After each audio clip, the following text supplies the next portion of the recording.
Hey, this is Teresa Giacino from the Mary Sue. Let's talk about that Star Trek Beyond trailer. Overall, I wasn't thrilled with it. This is the first time that I've thought, this movie was marketed all wrong before even seeing the film. So I'm mostly ignoring the marketing and having faith in Simon Pegg that this film will be true to the spirit of Gene Roddenberry's Trek.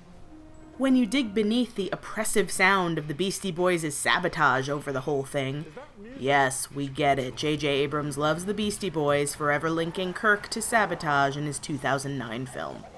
And when you look past the insistent action sequences, there are glimpses of the spirit of Roddenberry's Trek buried deep in this trailer. It's lighthearted, which I appreciate.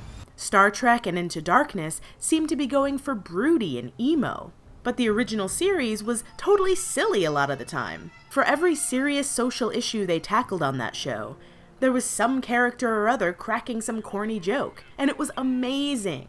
So, in this trailer, when I see Scotty making fun of Kirk's music choices, or Spock being transported away from a dangerous situation, leaving McCoy to fume, or Kirk and an alien landing with a thump on a transporter pad, and him saying, "Okay, let's never do that again," that's the Star Trek I know and love.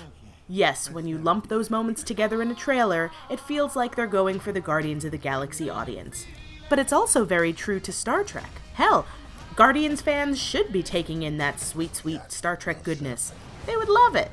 We're getting some new aliens in the Star Trek universe, and that's true to the spirit of Star Trek as well. This is a franchise about exploration, about meeting new species and learning new things, not sticking mostly to Earth and dealing with crappy politics.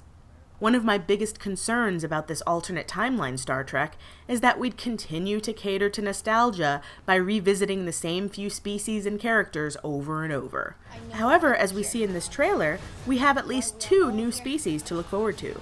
Actress Sofia Boutella will be playing an alien named Jayla, or Jyla, who seems to be an ally to Kirk and the Enterprise crew. I can't tell if those black markings on her face are natural or elaborate cultural makeup, but whatever it is, she's definitely a species we haven't seen before. Idris Elba will be playing an alien named Krall, and from the brief glimpse we get of him, he looks like what would happen if a Cardassian and a lizard had a baby. Also true to the spirit of Star Trek, what sounds like Spock's voice saying, "We both find hope in the impossible," and what sounds like Idris Elba's voice saying, "This is where the frontier pushes back."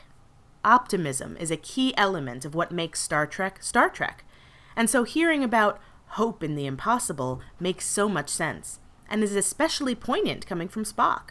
Meanwhile, being that the Trek universe is all about exploration and learning, it's interesting that Elba's character expresses the idea of the frontier pushing back. Interesting, because while, yes, the Trek crew always goes out into space with the best intentions, not everyone wants to be found, or make friends. The universe can be wonderful, but it can also be hostile, or complicated. And it'll be cool to see how the newest Enterprise crew navigates that. Humor, exploration, excitement, danger, social justice. These are all hallmarks of Star Trek, and they're all there if you look beyond the blaring music and the explosions. Star Trek Beyond. Music and explosions.